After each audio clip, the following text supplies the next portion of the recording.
It's your boy Sosa, man. Today we doing a reaction video to this mother finds out her 12-year-old son is a murderer, man. Gonna give a shout out to Explore With Us, man, for the original content. We just reacting from their content, man. I'm gonna drop below in the bio the channel Explore With Us, so y'all could go ahead and subscribe to them and watch the original content. But let's get to the video, man. My life is ruined. When the bodies of three teenagers were discovered over a period of several days in the same neighborhood in Marion County, Florida, the police didn't know what to think. Let me pause that. The reason I'm looking down, man, is because I'm on another phone. I got a whole another phone right here, man. So when I upload it, it's gonna be on the screen. So y'all gonna be looking at the screen. That's why I'm looking down, though. I'm just letting y'all know. Let's get back to it. This would set the tone for the rest of the case, as the emerging suspects all seemed intent on blaming each other. The identity of the alleged perpetrator, along with the motive for the heartless murders, turned out to be more alarming than anyone wanted to believe. The police first learned that something was terribly wrong just before midnight on March 30th, 2023, when they received this 911 call. There's a girl laying in front of my road and she's dying. Okay, is she awake? She's dying, I don't know. She's bleeding out of her head. She's gargling on her blood. You need to turn her on her side so she doesn't choke, okay? It doesn't matter what side, like on what side? No, just turn her on her That's side crazy. so she doesn't choke on the blood, You okay? would've just found a girl shot in her head and you walked out your house. Is she That'll awake? mentally mess with you for the rest of your life. That's crazy. She's breathing. Oh. Do you know how far they are? I don't have an ETA, but they are on the way, okay? Deputies from the Marion County Sheriff's Department arrived moments before the ambulance. While paramedics rushed to try to save the victim, the deputies tried to get a grasp on the chaotic scene. Within 5 minutes of the ambulance arriving, the victim was on her way to the nearest hospital. The Sheriff's Department was left to pick apart the seemingly inexplicable scene. She's not responsive? No, not responsive. No, there's no ID, no nothing. Young girl, older girl? Younger girl. Yeah, she was right there, and that's been moved. She was right there, right? Yeah, and there's blood everywhere. I was not expecting that. No. Well, I thought it was going to be What BS, is that, honestly. rape? Yeah, I immediately Or thought shovel? she had got like Is hit that by a the car. barrier? And I seen the big, but I've never seen an exit wound in the head. Yeah. So I wasn't aware. Oh yeah, she's laying down. It's all pulled out. I mean, it was And she was still breathing? rapid breathing. Yeah. But I don't know. Medic said she ain't gonna hit. Yeah, more than likely. I mean, if she did, that's wild. When police made contact with the 911 caller, they learned that he was just as confused about the situation as the deputies. He only became aware that something was amiss when he got a call from his neighbor across the street. You didn't hear nothing She at all? told me it sounded like someone crashed into my dumpster and then there was like 2 shots. The neighbor in question made her way over to talk to the deputies directly. Unfortunately, what she said only served to make the situation even more mysterious. So, around what time did you hear?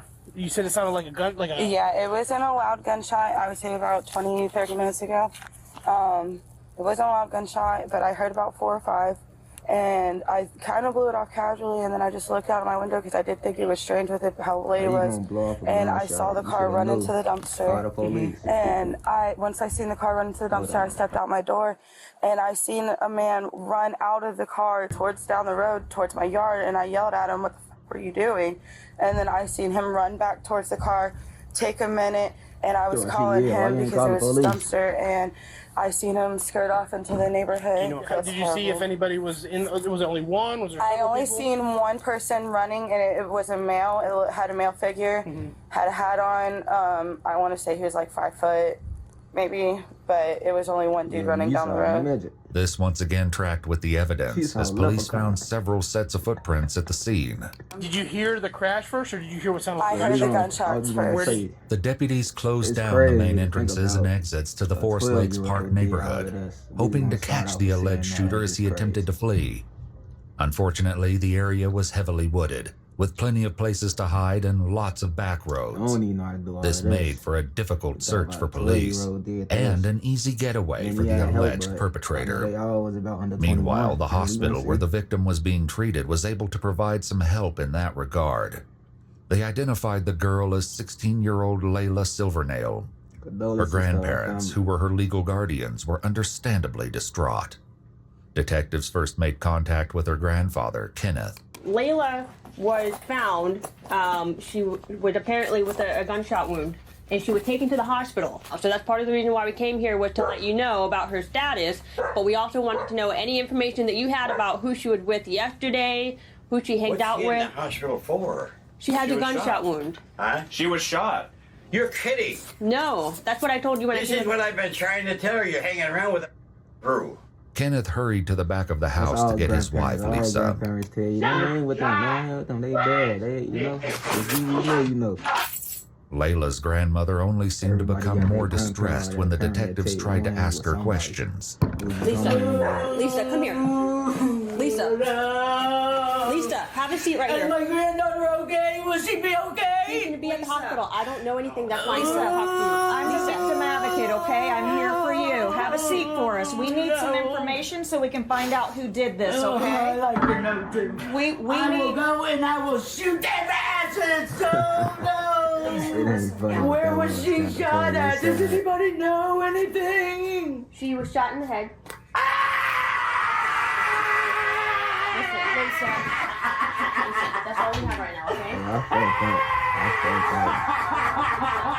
I lost somebody close to you. The situation was actually more horrifying than Lisa knew. Early on March 31st, the morning after the shooting, the police stumbled upon the last thing they were expecting. Just blocks away from the crime scene where Layla was found, police discovered a second victim, also suffering from a gunshot wound. There was little doubt that the two cases were connected, which made the search for the shooter all the more urgent. Back with Layla's grandparents, the detectives desperately tried to find out who might have been with Layla that night. Since they'd already found two victims, they had to wonder if more of her friends were hurt, or in danger too. Lisa, look at me. Who was she with yesterday? She came here with, and I'm gonna tell you everything, because I don't like the people she hangs around with anyway. Okay, that's what we need. That's what we need. Lisa said Layla was almost always with her boyfriend, 17-year-old Michael Hodo. She also directed the police to Layla's best friend, who might have more information about her activities the day before the shooting. Another name came up too, and it was one police were already familiar with. And then that runaway girl, Camille. Okay. She was with her too yesterday. Camille Quarles, 16, had been reported as a runaway by her aunt and legal guardian several weeks prior. It was an open secret that she'd been staying with Layla at her grandparents' house, but no one had successfully brought her home yet. When police made contact with Camille's aunt, Amy, she was not shy about expressing her frustration with the investigation. I did call it in this morning to ask somebody to go through there, and nobody has called me back. I've called 5 or 6 times a day since she's been gone. Even worse, Amy's son was hearing all kinds of gossip about the case at school. People were saying Camille had also been shot. The names of the victims and the location of the crime was seemingly common knowledge. Disturbingly, police had not yet confirmed if Camille was involved. Also, they'd not yet released the names of the victims or the location, which meant whoever was spreading this information had to be involved. And there was another body discovered this morning in that neighborhood. Okay. I don't want to know if it's my child. Okay, the second person is not Camille. I can't identify who that person is, but it's not her. The identity of the second victim only made the case more dire, especially in regards to Camille's safety. Frustratingly, the police were still in the dark about most of the lead up to the crime, up until they got in touch with Layla's best friend, Gabby. She was more forthcoming and told the detectives that she'd spent the day with Layla and her boyfriend, Michael Hodo, and several other teens who would soon become an integral part of the case. Kids don't do drugs ever. I don't condone drugs. I never do drugs. Kids say no to drugs, please. Try to grab the temple while I do it. Was there anybody else in the car other than you, Layla, anytime during the day? Camille was there. This was the second statement placing Camille at the scene of the crime, but disturbingly, there was still no sign of her. Prior to the shooting, Camille's aunt said she'd caught sight of her at the park once or twice and kept a close eye on her Instagram feed to see what she was up to. Since the night of the 30th, though, it had been radio silence. Back with the detectives, Layla's friend recounted their travels throughout the day, and who else was with the group? We went to Rob's. We went to I don't know if it's abandoned. Do you know what a trap house is? Yeah. Okay, so apparently, this kid Rob, I don't know him personally, but they do. Okay. They're like friends or whatever, and we went over there and we chilled over there. Significantly, Gabby said that Layla had been the one driving all day, but the only sign of her vehicle, a white Chevy Cruze, was a tire track left at the crime scene. The police hoped that finding the vehicle would offer some insight into what happened the night Layla was shot. Do you know his last name or anything else about Rob? No, I don't really know if Rob is his real name or not, because I know some people know him as Reaper, Rob, and stuff like that. So was anyone else there at the house besides the three of you and Rob? Well, there was this kid 3-5, but I don't know his real name. So it was 2. What's 3-5 look like? We got another victim. Okay. I don't know. He's 12. He's a little kid. 12-year-old? Okay, that's the one. Detectives knew they needed to track down Rob and 3-5. They started with Rob, who they believed to be 17-year-old Robert Robinson, who was already incarcerated at a juvenile detention facility for a different offense. When detectives asked him about 3-5, he directed them to a boy named Christopher Atkins. Shockingly, Gabby was right. He was only 12 years old. Since Chris and Rob were both minors, their mothers were asked to join them at the police station before any conversations took place. Chris's mother, Ashley, was the first to arrive. I don't understand. My son. If he being questioned, why the fuck I'm not in there? He just feels stereotype, black with dreads. Of course, everybody will say, yeah.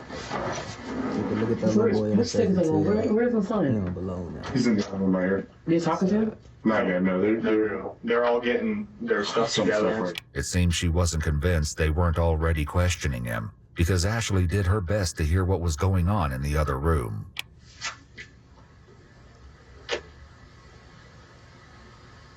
After almost 2 hours of waiting, she was finally escorted to the next room to join Chris, who was visibly trembling. Hey, can I put you right here? Sure. Yes, ma'am. Absolutely. Do you want another jacket? Hey, are you sure you look like you're cold? Let me get you. I think you said you have 4 siblings? Okay. You guys get along okay in the house? The detectives set about gradually breaking the ice with Chris, all the time appearing hyper-aware that he was only 12 years old. After taking all necessary precautions, like making both Chris and his mother aware of their rights, and establishing on record that Chris knew the difference between right and wrong, they finally got to the issue at hand. So, Chris, what I'd like to start with talking to you about is, and like I said, I just want you to be honest with us. I'd like you to talk to me about last Thursday night. First week. He looked like an innocent little boy. Like if he lived in some urban area, he would have never got into that lifestyle. I went to sleep for a little bit. He went to pressure. He would have never got into that lifestyle. I heard something outside.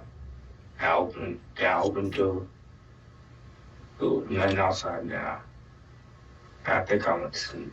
So I think what you just told me was what you probably had rehearsed in your mind several times to tell a police officer if you ever had to talk about that Thursday night. Because sitting here and talking to you, with your mom here crying, and knowing that you have these siblings, you're probably in sort of an embarrassing and shameful position. If you are sorry for what happened, repent for it and start from the very beginning and go to the very end without me having to pull it from you. Because somebody that I have to pull each individual action from, that tells me that they don't really want to say what they did wrong, that they don't feel bad for it.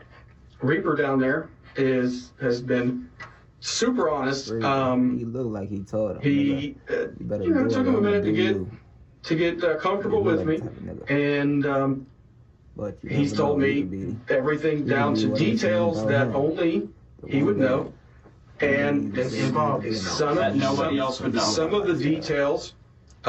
He points finger at you. 17-year-old Rob, also known by the concerning moniker Reaper, was also being questioned. Just like Chris, Rob and his mom Erica were both advised of their Miranda rights before the interrogation commenced. I'm trying to bring the best way to say this to you guys. We're investigating several different incidents that occurred over the last couple of weeks. Okay. One being a theft of going to the side like side by side. One being the theft of, a burglary. We're investigating a robbery, and we're investigating a murder. Okay. Heard. Mm-hmm. So you know you're guilty. The first one you named is believable. The last one you named is not. You don't have the heart to keep it up. That's for a fact. Okay. What'd you do on Thursday all day? I mean, I was home all day. Like, I was home all Thursday. Okay. Who were you with? Did anybody come over? Did we hang out with anybody? Did you go anywhere with anybody? I ain't go nowhere. Came over at like 1 o'clock. What'd you guys do then? We were just chilling. Literally, like we were just chilling. Okay. Was anybody with at the time? How did he get to your house? Things like that. Supposed to drove to my house. It was him, Landon, Layla, and there was another girl with him. I don't know her name. Sosa was a nickname that Layla's boyfriend, 17-year-old Michael, used. Michael's father had last seen him about 6:30 last night, around the same time Gabby said she parted ways with the group. Landon was another local boy who police determined didn't know anything that would aid the investigation. As for the unnamed girl, the police likely wondered if she could be the missing Camille and why she hadn't been seen or heard from since. Did you go anywhere after 6:30, Rob? Oh, why do y'all keep asking that?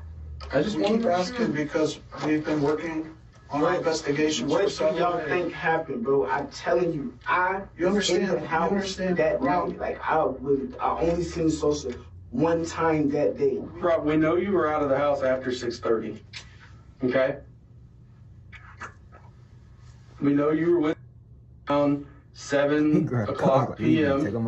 Thanks to CCTV footage, police believe that Rob, along with others in the friend group, had been involved in the theft of a vehicle and an armed robbery that night. As serious as these crimes were, they paled in comparison to what police believed happened later. Back in the room with Chris, his mother tried to make him understand the severity of the situation.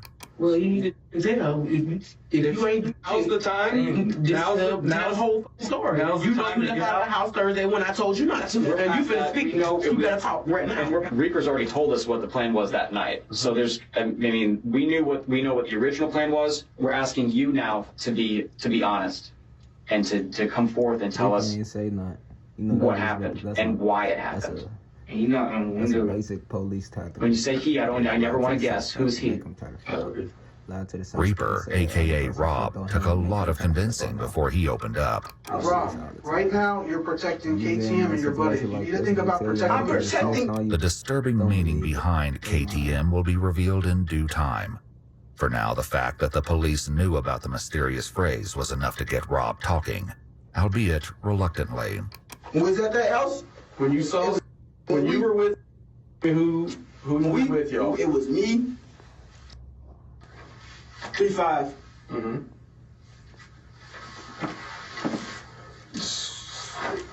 Layla was there. And that was it. The police knew by now that there were more people at the house than just Chris, Rob, Michael, and Layla. Did you go anywhere with them that night? No, I ain't go nowhere with them. I just told you. I went, I swear to God, was at the house. They said they was finna leave. I went back home. Actually, Mom, I didn't come in until like late. I didn't come in until after 7 anyways. You don't know what time you came home. Now, but they said about I wasn't at Mulaka at 7:10. What I'm saying is, you don't know what time you came home because you defy your curfew so much. You don't know what time you came in. It might have been 8 o'clock. It might have been 7:30. It might have, you know what I'm saying? So you don't know. What I'm saying is, if you know something that they're trying to get out of you, I don't give a who your friends are, who you trying to protect. I gotta get to work. And I'm sick of dealing with this jail. Cause you choose to have friends. You need to be honest. Unfortunately for Rob, the police already knew that he was still holding back the dark details of what he got up to that night. What about his cell phone? Do you own that phone? Yeah, I own that phone. So do you all want permission to check the location That on would that be phone? great, yeah. No. That would What be do you great. mean, no? Oh, they didn't check my phone. They might find They're not something else in looking. there. They're not looking in your phone for anything else. So you're certain that your phone GPS will keep you at your house that night? Are you? Are you? Uh-oh. Let's see. So we gon' no. I can just say I really don't know nothing about no murder. That is the truth. I don't know nothing about no murder, and I was not there with no murder. That's not what they asked though. That's not what they asked. What they asked was, when they pull this GPS, will it show that you were at home in your bed, or will it show that you were somewhere else? That's the question that was asked. You don't know? I don't know what y'all want me to do. Like, I'm telling you stuff. They want you to be in line, and I'm telling them the truth, and you sit there going with them. Why don't believe in them? They are not your son. Stop believing them. Oh, no, I was not there. Like, I didn't say you was not there. You were there. Wait, first and foremost. I'm looking at this woman, everything you're saying. First and foremost, you lie so much, I don't know what to believe will come down your mouth. You didn't burn the bridge that's been gone. Let's get that understood. But what I'm saying is, you so quick to want to protect people, and let me finish. Protecting. You so quick to want to protect people, don't want to snitch, want to be cool this and cool that, and not be known as a is in the paperwork and all this, that you're willing to sit here and go down for murder that I know you didn't do. I know for a fact that you didn't do it. But you're going to be guilty by association because you don't want to tell who the did it. That's the problem. I did not kill nobody. I did not kill nobody. Did somebody you know do it? Like, what the No, I don't know nothing about no murder. I don't know nothing about no murder. And if you lying, you standing on this island by yourself. Because if you got something to tell these people, because they have a way to tell if you're lying. The best way to tell if Rob was lying was Chris, who was still in the room next door. He was sharing a bit more than Rob, and some key differences in their statements stood out already. What do you think he's going to tell us, Robert? He's not going to, with me, I swear to God, he's not going to, I didn't do anything. I promise you I didn't do anything. Who did? I don't understand why you keep lying. And then you go back. It's going to be a snitch. And it doesn't matter. Kill me. It don't matter. That's a snitch and I would die. This is not no joke. You would die.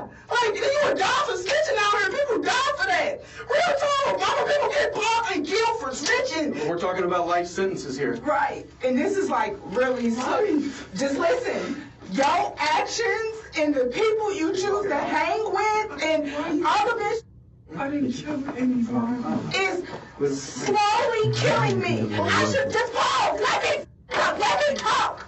I'm supposed to be at work right now. I just took a promotion. I can't keep missing work over that you are doing, or the people you hang with, or just any of that. Like, I don't know if you know or not, but they threatening me with contempt of court because I don't come to none of your court stuff for that that you got going on. I make sure you get there, but I cannot keep missing work. And you sitting here in my face telling me that you don't want to snitch because your life is they gonna kill you. Pause. It wasn't me. I didn't know why they trying to give me a license. I didn't say that you killed anyone. Robert, you don't understand that you just as guilty if you know who did it and you're not saying nothing. That's guilty by association. Like, what part of that is not clicking for you? If you know who killed these kids, then you need to tell him. Some part of this tirade must have made an impression, because at long last, Rob shared his version of events. Taj killed all three of them. I'm getting there and start snitching. Okay. You know what you sound. Tell me about it. Keep your mouth closed. Were you there? You talk to them The whole people. story? Were you there? Tell me the whole story. Rob just mentioned 3 victims, but the detectives had so far only asked him about 2. Not only did this grab their attention, but they likely suspected that the Taj that Rob mentioned was 16-year-old Taj Bruton, with whom they were already acquainted due to previous cases. Unfortunately, this didn't mean they knew where to find him. Several weeks earlier, Taj cut off his ankle monitor and went on the run. The detectives would focus on this after they got more of the story from Chris, who picked up the story after he said Rob, aka Reaper, knocked on his window. Okay, Reaper knocks on the window. He knocks on the window. He said, come on, we finna go see some girls or something. Then we went out. And this girl and the boy picked us up. I don't know what. This girl and the boy described. From Rob's statement, the police believed this had to be Michael and Layla. He made no mention of Camille, however, even when he explained where everyone was sitting in Layla's car. The seating arrangement would be crucial later.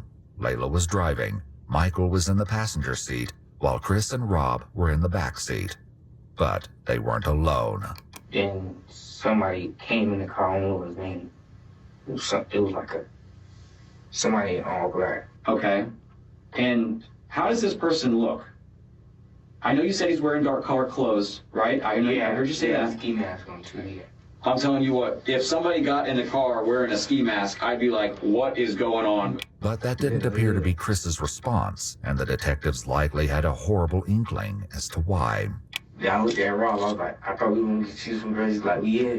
I was like, oh, all right. And then we kept driving again. Throughout his interrogation, Chris would only refer to the man in the ski mask as the X-Man. Luckily, Rob had already revealed the identity of their companion.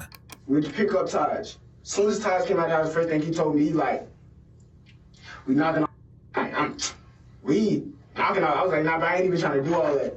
It took a little more persuading, but Rob eventually told the police that they could find Taj at his girlfriend's house. They picked him up and brought him to the station after they finished talking to Chris and Rob. But instead of clearing up the questions detectives had, Taj made everything more confusing. He said everything was Rob's idea. I'm sitting right next to him, and he whispered in my ear, he was like, I'm finna rob these to bank, bro. I look at him like, what you mean you finna rob these? He's like, bro, so they look better, they got a pound of weed, they got some money, bro. And if they don't go for it, I'm gonna kill them. That's exactly how he said. At this point, I'm frantic. But I can't, if I tell Sosa, right, Rob's sitting right next to me, so therefore he's gonna shoot me. So I'm sitting here, I'm scared as hell, so I'm like, I ain't got no choice but to just sit here and just, it is what it is. Rob told detectives that it was the other way around. It was so random, he just said he wanted to knock him off. I'm not thinking he's serious, though. At the time, when he first said it, if you would have seen his face, he was laughing, if I would have really thought he was finna kill me, I would have got back in that car. I would have stayed right there and called my mom and be like, can you come get me? I didn't think he was serious until when the car started slowing down and I seen him up the gun. Rob said that Taj did this because he wanted to take Michael's firearm. Over in Chris's interrogation room, his story aligned with Rob's, for now. What triggered him to just start shooting? I'm trying to figure out. Is something in between that you're not saying? Because I think the person that, the white guy, I think they say he had a lot of money or something. Oh, so it was set up as a robbery. Okay, now we're getting somewhere. Okay. So they were setting up the robbery then. Did Reaper mention that to you, that something was going to be set up or anything? He didn't know. All I heard was pow, and I thought somebody was shooting at us, so I hopped out the car and ran. I'm looking. Boom! Boom! Feet up the gun. Once again, Taj's version was a little different. G5 shot at Sosa. Boom. Layla got shot by Rob because that was that. It was crazy. Just like that. It took 2 shots. It wasn't no more than that. It took 2 shots to get him over there. The police knew at least part of this was true. Who shot who was yet to be determined. But tragically, they'd confirmed the second victim as Layla's boyfriend, Michael Hodo. He was in the grass by the side of the road, just blocks away from Layla. He was deceased when police found him. Michael's father had a heartbreaking reaction when he found out that his son would not be coming home. My son's dead, isn't he? I'm sorry to be the one to tell you. No! Oh my God! No! Can they come back out here and help? We have to talk. We have to find this out. Who's to find this? This is to go find out who did this to him. I'll find him when I kill him. Oh my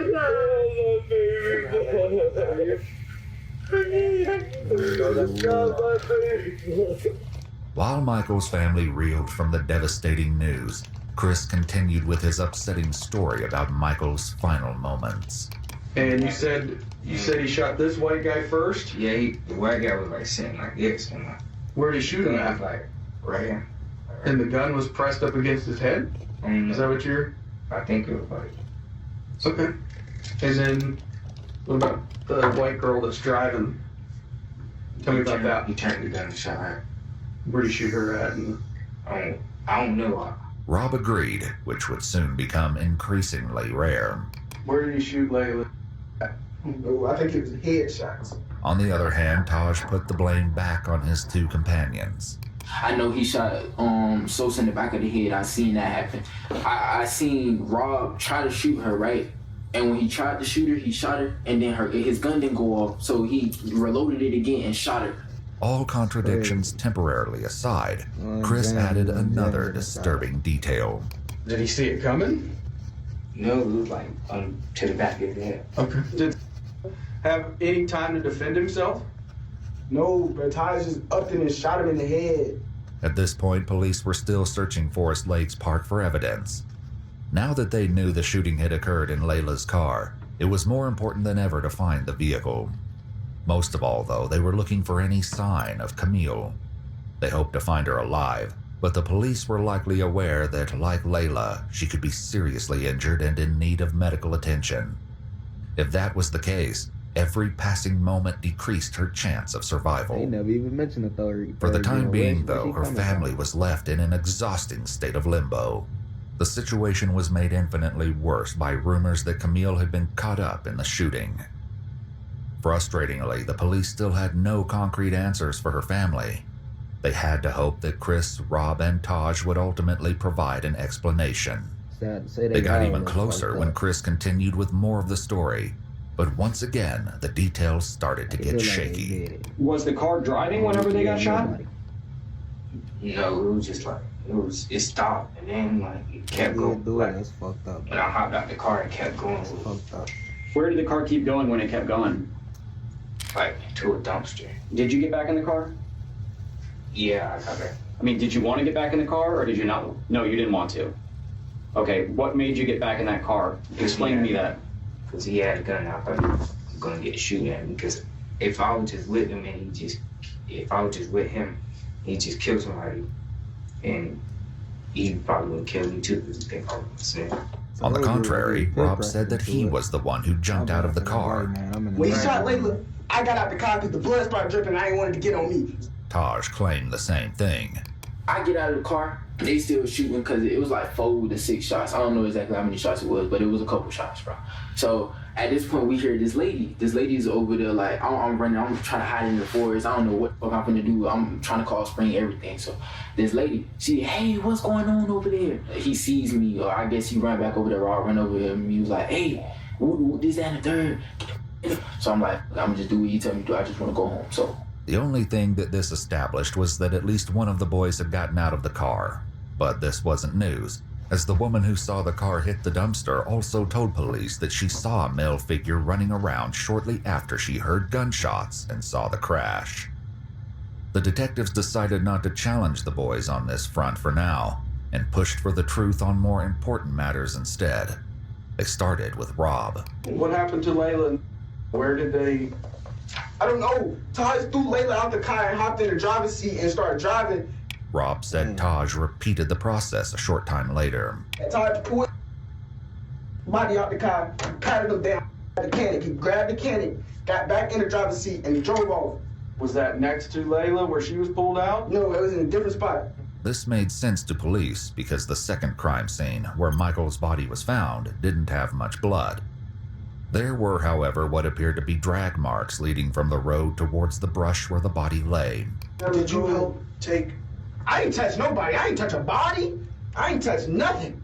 I swear to God, I ain't touching nothing. Once they was dead, I said, take me home, man, take me home. Yet Taj said that wasn't how it happened. Rob drives. He pulled Layla out. Layla out of the car. That's why she got left by the dumpster. He starts driving. He's driving. We go around the corner. He goes over to Sosa. Sosa had, I think, in his somewhere on him. So he pulled Sosa out of the car. He just dragged him over in some woods or something. And were you driving the car? No, I was not driving the car. Yeah. The detectives asked Chris similar questions. Did you pull her out of the car? What is Rob doing during all this? He was saying that. What's he saying? Like he was like, oh, he was like, go. And what happened next? Story, I believe. And he drove all the way out there on the wall. He tried to put a thing in the river, but I think got stuck or something. What thing are you talking about? The car, okay. Once again, the detectives already had information that would let them know if one of the boys was lying. The search of Forest Lakes Park had finally paid off, leading police to another grisly and tragic discovery. Taj picked up the story again to tell his version of what they did with Layla's car. We get over here to this lake. It's dark as hell. 3-5 get out of the car. He got out of the car. Rob tells him, hey, start wiping everything down. So he started wiping everything down. He's wiping everything down. The door handles everything. He's wiping everything down. So after he started wiping everything down, Rob takes Layla's phone or Aunt Sosa's phone or whoever phones he found in that bit, threw him in the lake, throw him in the lake. The lake in question turned out to be 5.5 miles or 8.8 kilometers outside Forest Lakes Park, but police had no question that this was the scene they were looking for. When they dredged the lake, they recovered the 2 phones from the water, which were determined to be Michael and Layla's. But this wasn't the only evidence they found. Taj attempted to explain what was found as he continued his story, starring Rob as the mastermind of the crime. He tell 3-5 get in the car, drive the car into the lake, for whatever reason. When the detectives asked Chris, though, he said he was nowhere near the car at that point. Were you in the car when it was going in the river, or? Yeah, I was out. I was trying to run back to my house. You were out of the car. What was Rob doing? Trying to run back to the house. Come on. I don't know. I left. I was running back to my house. What did he say he did with the car after that then? I didn't ask all of that. I didn't ask that. What about the guns that were used? I don't know where those at either. Oh, it's barely in the lake. Okay. Like when he drives, it might be the 2 front tires in the lake. It might be a little bit more in the hood, but the back of the car, all that is still out of the lake. That was exactly how the police discovered the car. What they found inside was more gruesome than they had ever anticipated. Back with Chris, he continued his tale. Describe to me the clothes that you were wearing that night when all these bad things happened. What happened to them? They wanted us to burn. Who wanted you to burn them? Did you have blood or something on them? No. Are you sure? I don't think so. Like Detective Bender said, we processed that car front to back, top to bottom, bottom to top 3 times. 3 days worth of actual forensic work, several forensic people. I don't think you could have sat anywhere in that car and not got blood on you. I think it was something on my shoe. I'm standing over here scared as like I think it's blood all over me, but it's dark, so I don't know. But I think it's blood all over me. Rob said burning the clothes was all Taj. Taj, of course, said it was Rob. Regardless of who had the idea, the police found the remains of clothing in a burn pile in the forest, including pieces of shoes, sweatpants, and sweatshirts. However, this was not the only clothing item the police discovered intact. Chris's shoes, which he described as Nike slides, were found discarded in the bushes, and a single glove was found near Michael's body. Another was found near the lake. The police asked Taj about this. So were you wearing gloves at this time? Yes, I was wearing gloves, because like I said, I was supposed to go hit. And what about Rob? Rob was wearing gloves too. Yeah, Rob was wearing gloves. Taj revealed that the original plan was for the group to go car hopping that night, which was why he was wearing gloves and a ski mask. But police had to wonder if there was a far darker reason the boys brought these items.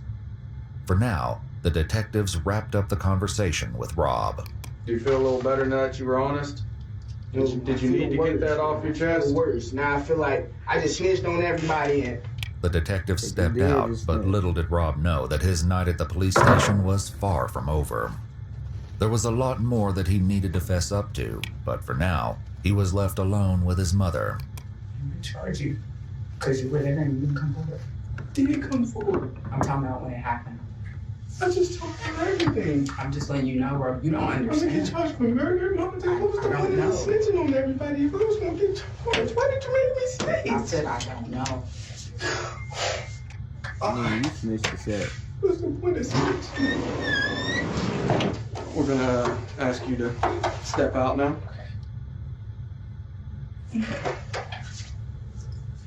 Hey, Mama. Wait, hey, is my mama still here? Yeah, she's still here. here. Wait, Mama. Talk to me. Can you see if they do charge me? Can you see if she can give me a lawyer? I didn't kill anybody. Hey, relax. Can you ask her, please? Rob waited, asking the detective stationed at the door several times to bring his mother back, but she had left to go back to work. Before she did, she informed police that she did not want Rob answering any more questions without a lawyer present. Rob was not on board with this plan. Is my mama still here? Hold on. How can I get charged for murder? Listen. Can you explain it to me? Hold on. We're taking your DNA, okay? While the police took Rob's DNA, fingerprints, and photos, he continued to ask them how it was possible that he would be charged with murder. Listen, can I tell you the situation, please? I heard it. Listen. Let them do their thing. Your mama's not here yet. We can't talk to you. She's close? I don't know how far she got, but she is on her way. Rob's interrogation might have been on pause, but the conversation with Chris remained in full swing. The questions he faced were about to get a whole lot harder. They executed a search warrant on the house, which they did collect some things, and I'd like to talk to you about those things too. Mm-hmm. But because you, because it was like a surprise on that. Yeah, like what was in my house that got to do with this homicide? And I will, and I'm going to tell you about that because, like I said, I'm not going to leave anything out. It's around the bodies. I can tell you, it's pretty damning. I guess I would use that word. So, serious? Do you own any firearms, ma'am? I'll do it. Does anyone in your home own a firearm? Okay, because I'm pretty sure they found one or two firearms in the house. The firearms and I'm sure you guys have watched CSI, right? We can take the firearm, we can shoot it. That round that you shoot, we can take, and we can put it into a computer and tell you who can actually compare it to other fired casings, like the shell from the bullet. We gotta find out. So, how? He told me who the guns from. Why would you hold guns from when you know something that dumb just happened? That was stupid. When Reaper gave you these, you think that they're going to be related to this? I think so. Describe to me why you think that.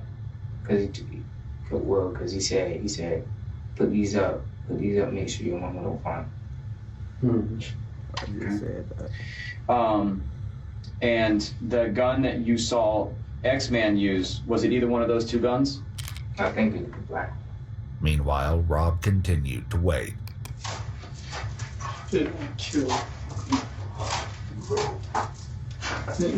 anybody. Why the fuck you charge her? I do not want to be charged. Eventually, the detectives did come back to speak with him, since he was insistent on saying more, even though his mother did not return to the station. All right, so, I explained to you what your mom said on the phone, right? She didn't want us to ask you any more questions about while you're present. You reapproached me a couple times, and you said that you wanted to discuss some stuff further, right? I just want to make sure that we're clear that you don't have to answer a question, you don't have to talk to us at this point, but you've stated to me that it's my case, I want to talk to you. Because Rob's mom was no longer present, they read him his Miranda rights again. Right off the bat, he admitted to additional involvement. Taj told me to help him pull the body out of the trunk and throw it in the lake. He grabs it, he's trying to pull a leg, and he was like, "Bruh, it's heavy, I need help." So I grabbed one leg, I tried to help. I was like, "Bruh, it's too heavy, I don't want to do this." put the thing down, left the girl in the trunk. You fucked right Because I told him I didn't want to help him. Rob went on to tell a long, rambling tale about selling his gun the day before the crimes took place. The detectives hear him out before dropping a bombshell. So that's an issue because we have that gun now. No, that's not. It was at 3-5's house. You said you sold it. I did. That's not my gun. That one's not mine. That's not my gun. In addition to this, the police strongly suspected Rob had stolen the firearm. You may tell the truth that you didn't pull a trigger, but you knew this was going to happen. You knew it was going to happen. I did not know this. The detectives had a similar exchange with Taj. We've sent some of the casings off to be examined already. It's not back, I'll tell you that. Otherwise, we would probably be having this conversation.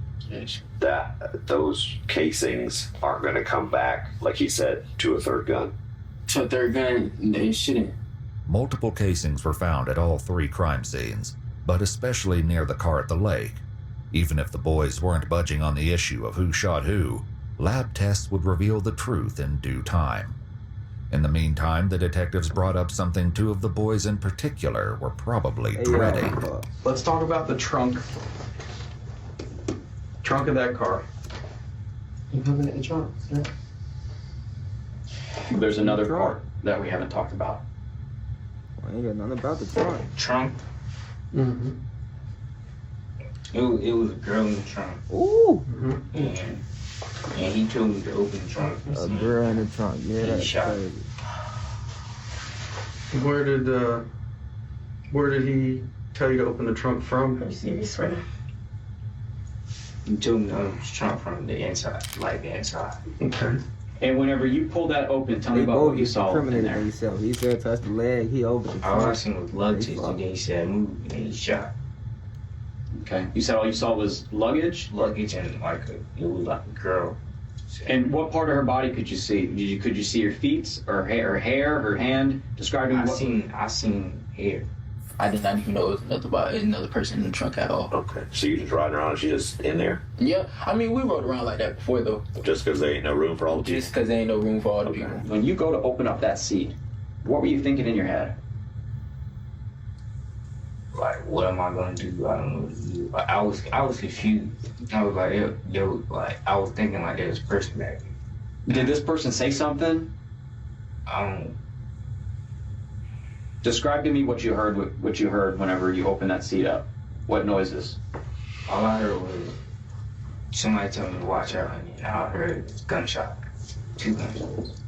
Tragically, the 3rd victim was determined to be none other than Camille. Her body was discovered 2 days after Layla was found on April 1st. That's crazy. Like Chris said, she'd been shot twice. The location of her wounds indicated that her death had been no accident. It was highly unlikely that Camille had been shot once in the back and once in the head by chance. As soon as she was identified, law enforcement made contact with her aunt, Amy, for a difficult conversation. So you probably know why we're here. Where we've been investigating the incident that happened Friday involving Layla and the other individual that was found deceased. You know, it took us a little while because we couldn't positively identify her, so it took us a little while. But, you know, we're certain that it's Camille that is now deceased. Probably to detectives' surprise, Amy remained stoic. As it turned out, she already knew Camille was deceased. The grandpa of Layla actually came to my house when I found your card, telling me that Camille was deceased, and how are you doing is what he told me. They were talking about it at the hospital that Camille was deceased already. I had a mother call me at midnight last night that, my phone has not stopped.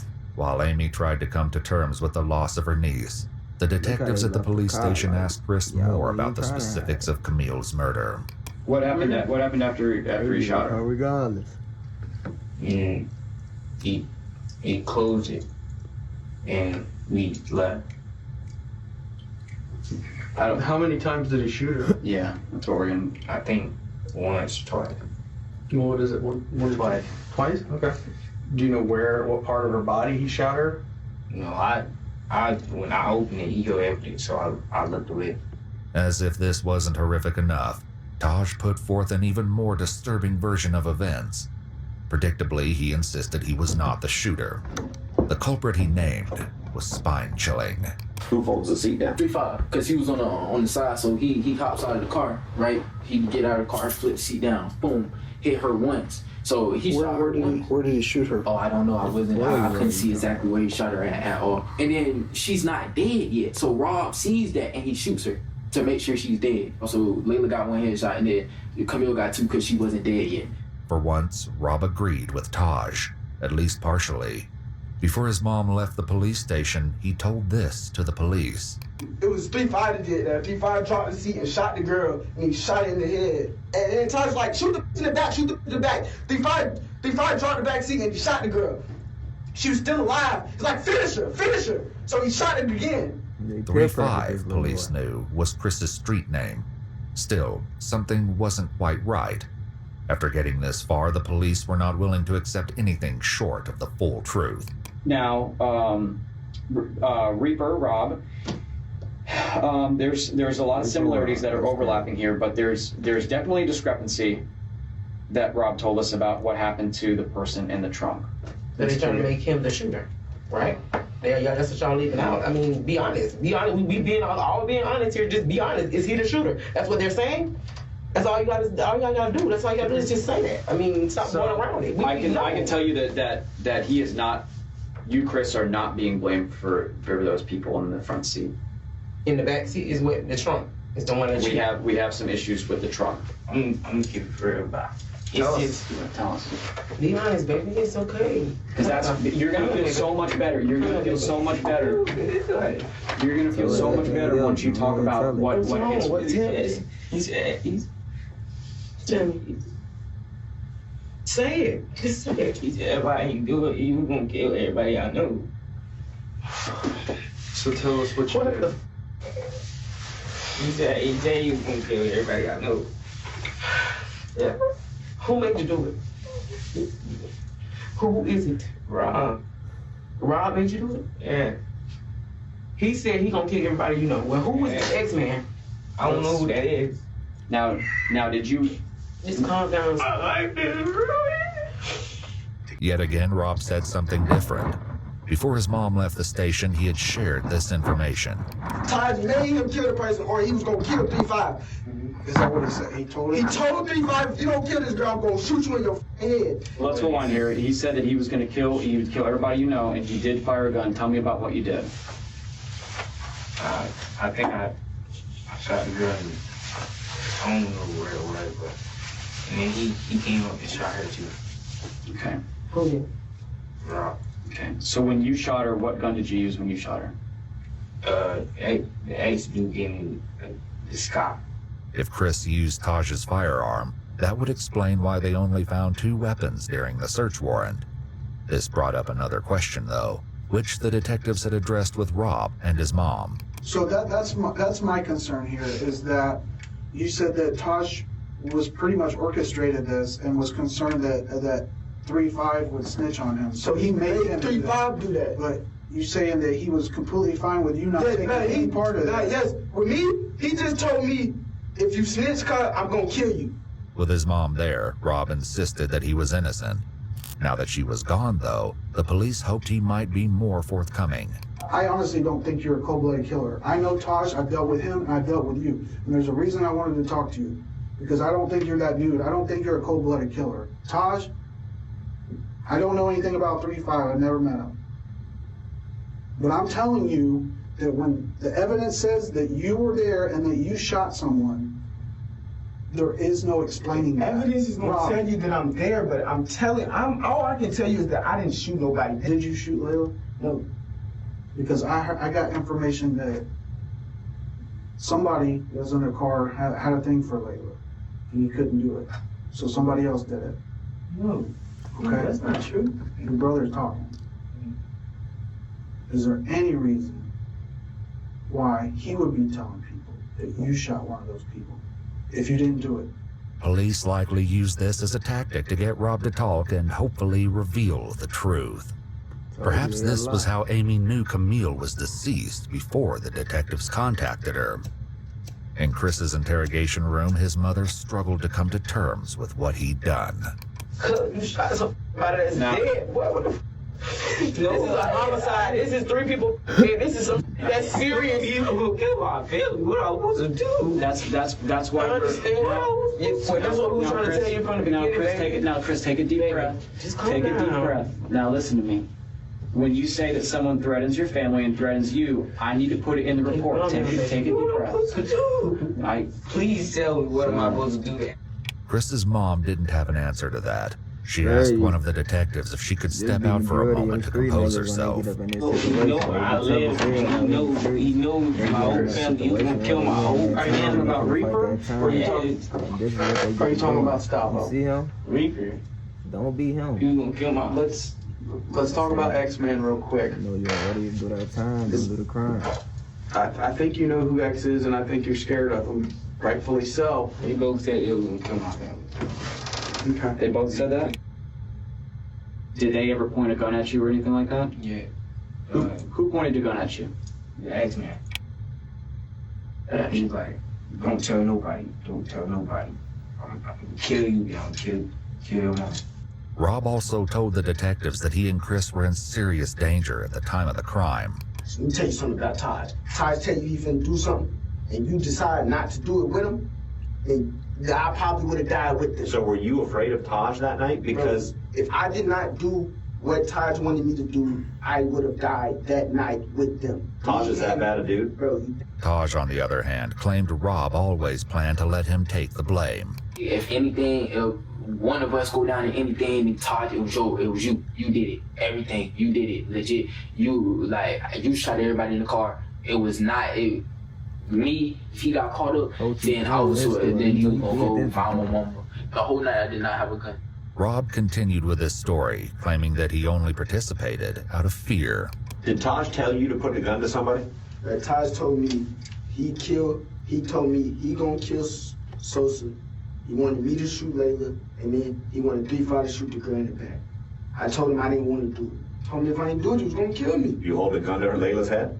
Yeah, but I tried to shoot it, but it clicked. I tried to shoot, but it clicked. I didn't have it cocked back. I tried to shoot it, and it clicked twice, so then Stavo just did it himself. That's why. I think I said my gun wasn't back. Listen. I'm telling you the truth. I still think I'm lying. What I'm supposed to do, bro. Okay. So how long before he actually pointed the gun, he told you to shoot Layla? We was already in the car. He put it in his notes, showed me, and then deleted the note. When was that in the night? How early? How much before? That was right before it happened. Did you shoot that girl in the trunk? In the trunk? Yeah.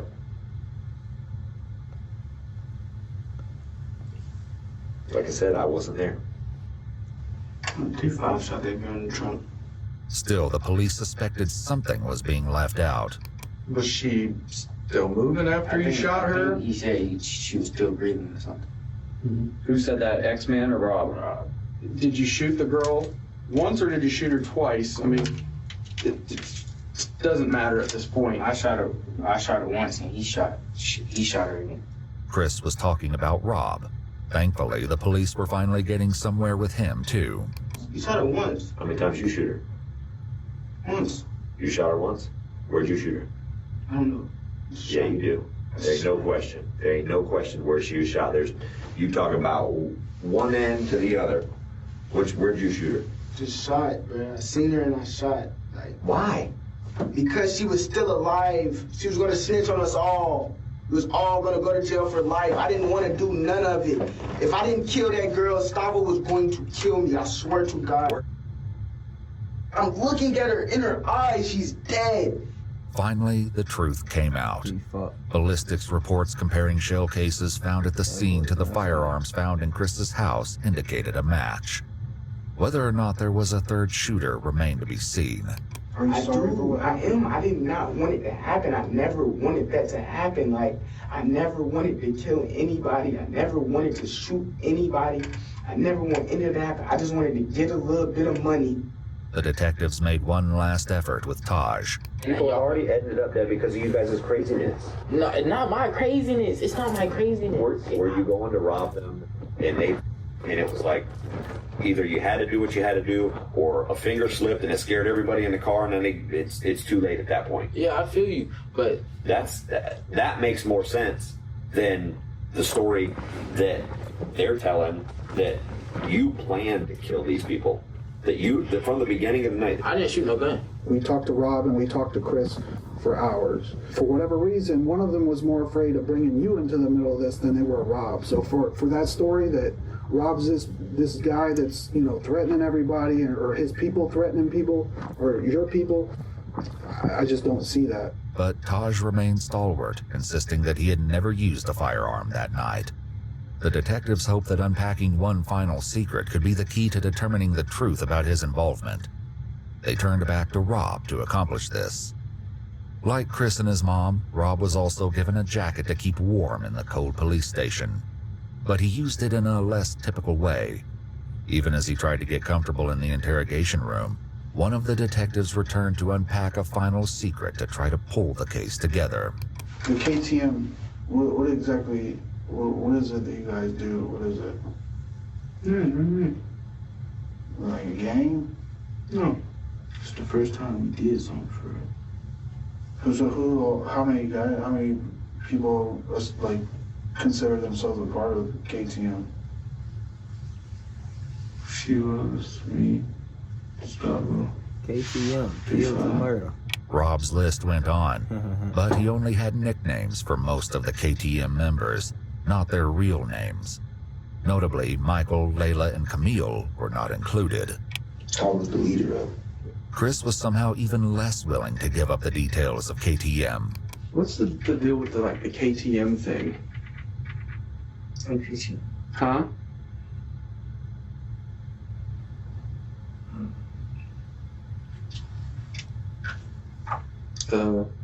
I know Reaper has the tattoo. What does it mean? Cutthroat maniacs. Cutthroat? Cutthroat mentality, does it sound right? What exactly is that? Like just a made-up gang name, or?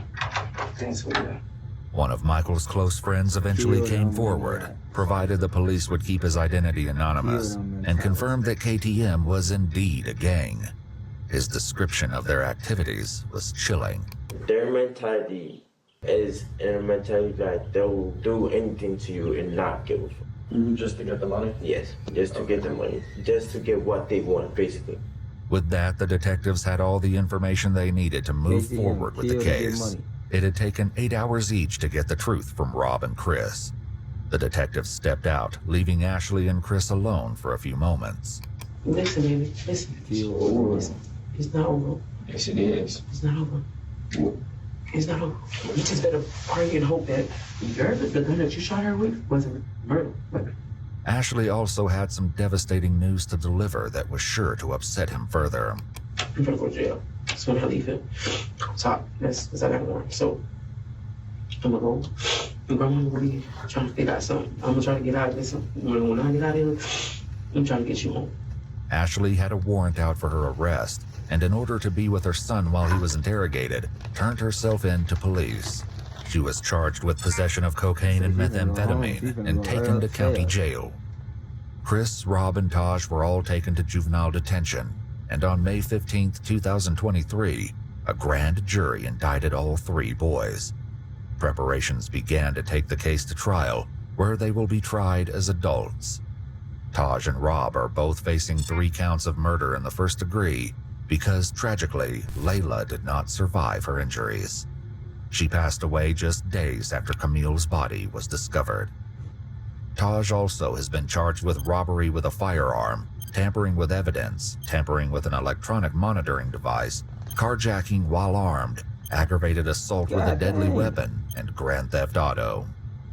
Rob had a similarly long list of charges in addition to 3 counts of murder, including armed burglary, grand theft of a firearm, petty theft, robbery with a firearm, and tampering with evidence.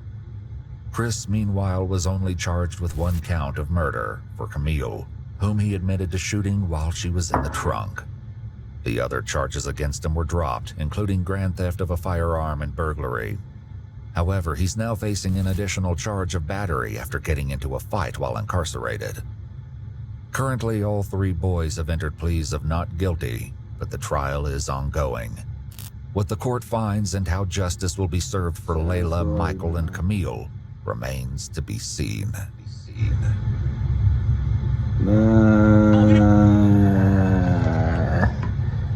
Sad ass story, man. We got 3 little niggas. I ain't gonna say little niggas, my bad. We got 3 black African Americans, males, not even 18 yet, just threw their life away, man, for a triple homicide. It's crazy out here, man. It's crazy. And one of them was 12. The other one's 17 and 16. It's crazy. 12, 16, and 17. Locked up for a triple homicide. Probably never see the day of light again. Ain't even lived half their life yet, man. Now they whole life gone. That's crazy, man. It's crazy, man. But yeah, man, it's your boy Sosa, man, with a reaction video, man. Leave a like, comment, and subscribe for more, man. We're gonna have these type of videos dropping probably every day. I'm gonna try to give it to y'all every day, man. I just want y'all to help support me, man, on the road to 1K subscribers, man. Help your boy hit that 1K subscribers. Really appreciate all the support. First video, man. We in it now. We in it and we stuck in it, man. Only way from here is the top. We at the bottom right now. Only way to go is up. But yeah, man. Catch y'all next video, man. I'm out.